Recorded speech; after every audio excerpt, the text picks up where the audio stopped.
and welcome to Glen Etive, this wonderful, wonderful glen situated close to Glencoe and overlooked by so many, except maybe for this one location.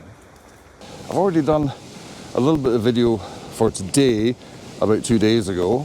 I didn't video here because it was the middle of the day and quite busy, because where I am is an iconic shot, and because it's an iconic shot, there's quite a mud trail coming to it where people like myself are coming to take photographs over the peat bog. And it's a bit of a mess, really. Look at this. This is where people walk, and then the main viewpoint over here is just completely flattened out. But it's not a good view today because there's hardly any water. And this is the view. Whoops! I slid down that bit. This is the view. You might recognize it. It's a very, very popular view. And I'm just going to come over here. So let's have a look. That's the water that's normally gushing over there. There's the Buachaille Etive Mòr, or the Buachaille, the famous tree at the side, which is lovely in autumn. A couple of other trees along here. So in autumn, I'm planning on coming back in October and get this with autumn colour. But you can see the possibilities here. You've got a beautiful pool here where the water comes down. There's another waterfall over there. And then you've got this here as well. And you can balance it with a really wide angle lens like the GoPro has. You've got good balance with the trees on either side. Nice framing.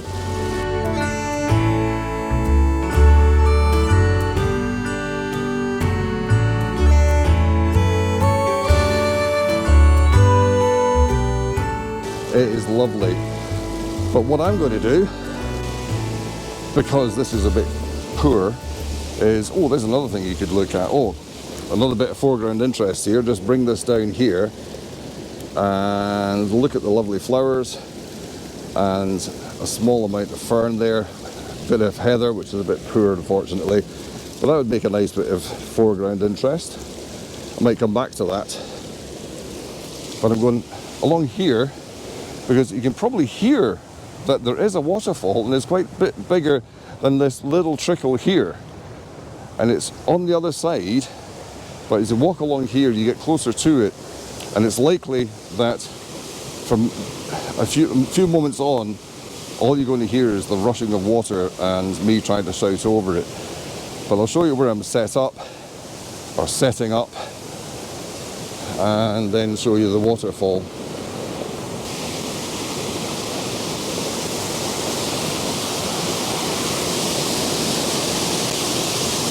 So it's not too bad. I've got a waterfall here, and the water coming all the way down there, and then the Buachaille in the background. Now, another photographer arrived, had one look at the trickle over there, and walked away again. And he's a regular. He said he usually comes here much earlier in the morning. It was 9 o'clock when I arrived. And he just obviously wasn't interested in this scene. He was going for the iconic shot only. So I'm going to try and get this with the Buachaille in the background. Oh, geez.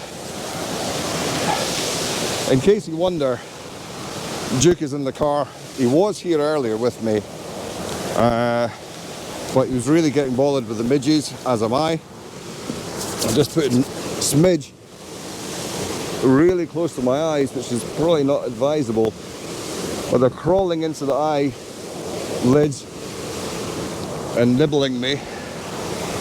So this is the third application in half an hour. It's absolutely horrific. I forgot my hat, so I'm spraying my head and the back of my neck.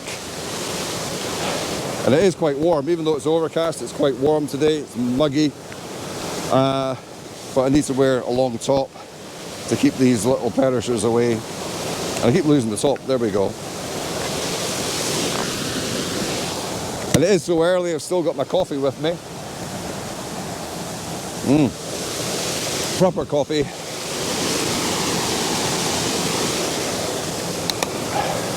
Can't be a landscape photographer unless you have coffee in the morning. So, let's get this scene set up. Camera's quite high, so I'm just going to take that down a bit. The wonderful Manfrotto 055 goes right up to eye height, but for me, I'm a little bit shorter than most. It's too high, but you can't complain at that. Too high is good. Here we go. Okay, so I'm not going to do this in a oneer because I take my time.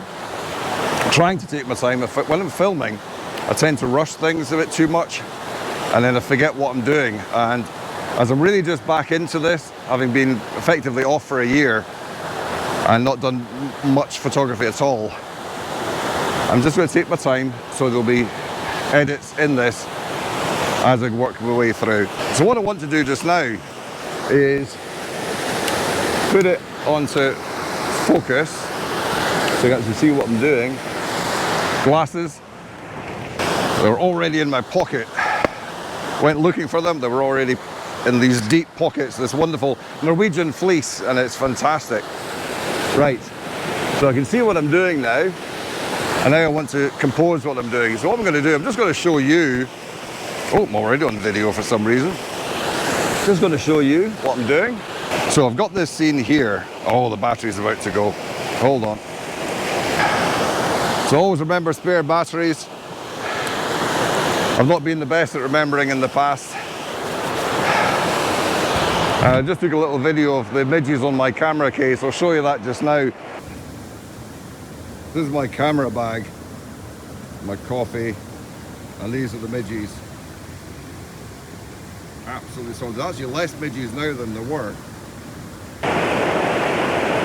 Okay, so this is the scene on the back of the camera, and I could take it, that's as far wide as it's going to go. So if I get the bottom of the falls, I'll lose the top of the hill.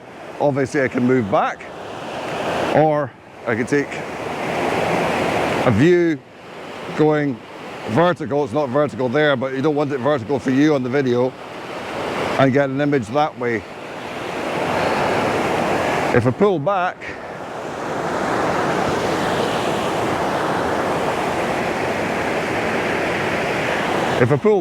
the problem is this tree is now getting hit by this tree here. The buckle is under that tree there, so I'm not going to get an image at all. So I want to come forward so the trees aren't touching. Oh, they're still touching a bit. That's better. So what I did there was I took this branch away from that tree, otherwise it looks wrong. You don't want that there at all. And what I think I want to do, now remember, this format here for the video, there's going to be more room underneath for the photograph, because the photograph's on a different format. And being dyscalculic, I'm very bad at remembering numbers, so I think it's 19 by 7, no I can't remember, 19, I can't remember the format numbers. But yeah, video or standard picture is very different. Well, that's the scene I'm going to go for in this rather dull day. So now I've decided on the image, let's work on getting a decent exposure. So my ISO is 200 just now. It's quite a dull day. I might have to actually increase the ISO even further.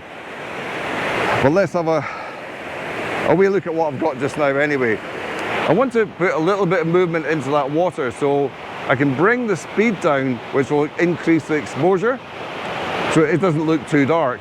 When I bring the speed down, that means the shutter speed down, that means the water movement will show. If I want to freeze the water movement, I want to have it about 250th plus.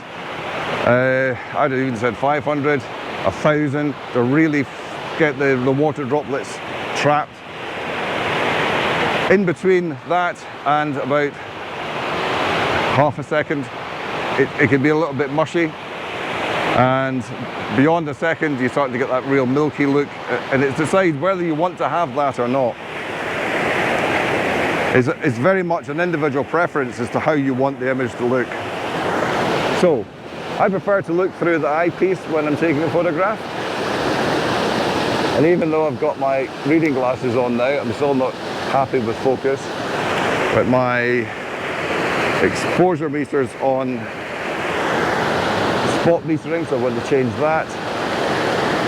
So 640, so I want to get nice depth of field. So I'm going to go for f16. You probably watched my videos, I'll usually do f8 for the other lens. f11 is a good one to be at. I'm going to f16 for this camera here. Now, with being wide angle, probably don't need to go as far as f16 to get everything in focus anyway. So I could go back to f11, but the reason to go f16 is it brings down the size of the aperture, reduces the light coming in, and gets more speed or more smoothness on the water. So try and get a low shutter speed, so you reduce the aperture. I'll explain the exposure triangle later. So by doing that f16, it takes me down to a 30th of a second. I'm just going to take a test shot on there, 2-second delay. The delay is to stop any movement within the camera. And at a 30th of a second, there's still quite a bit of freezing of that water. So the other way to reduce the speed is bring the ISO back down. So I'm going to take the ISO from 200, and I'm going to slap it right down at 64 ISO, which you don't get on a lot of cameras. You get a professional camera like this, you'll get 64 ISO. Most cameras are 100 or 200 ISO. An ISO, or should I say ISO, is... I'll explain that another time. So I'm just readjusting. I want the bottom of the fall in. The buckel's still showing quite clearly. The rock's just down here I'm going to focus on first. I'll check my horizontal because I am awful with my horizontal. So virtual horizon there is not looking good. I'll just show you. So that's my virtual horizon. I want that to be a green line. So I've got this now to a green line, which means I'm horizontal to the scene, and hopefully the scene will look okay. Let's just bring this back, and that's what's on the back of the camera. So I'm going to take a test image, and with the test, oh, it's very, very, very dark. Very dark.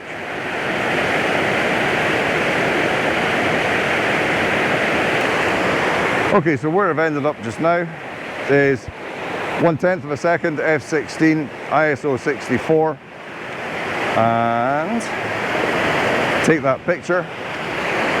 Midges everywhere, and it looks like I'm getting a lot of detail. So I zoom in using the plus button, see what the focus is like, and I'm going in a long way. That looks good. The water has got a nice bit of movement to it, but it's not too milky. There's a lot of detail on the rocks around the waterfall area below me. And then I'm going to the trees beyond and the buccal, and zooming right into the buccal, and it's just, it looks a fraction out, but I'm really pixel peeping a lot there.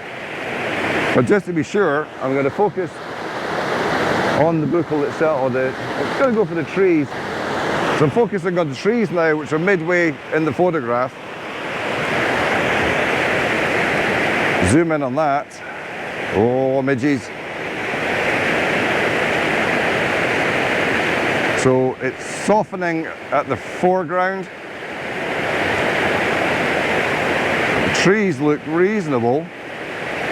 They're a long way away, pixel peeping a lot. So the buccal isn't sharp, and it won't be sharp because it is quite it's not a hazy day, but yeah, it is a slightly hazy day. It's not hazy because of the heat and so forth. It's just a bit dull and a bit murky. So it's not going to be totally sharp. So I'm happy with that. So I've got 2 pictures. I'm more than happy with that. So no, it's not going to be the best image. You can get a lot better here. And over there is the best place for the iconic shot. But this is my probably #1 location in Glen Etive. And I'm going to take you to the second and the third.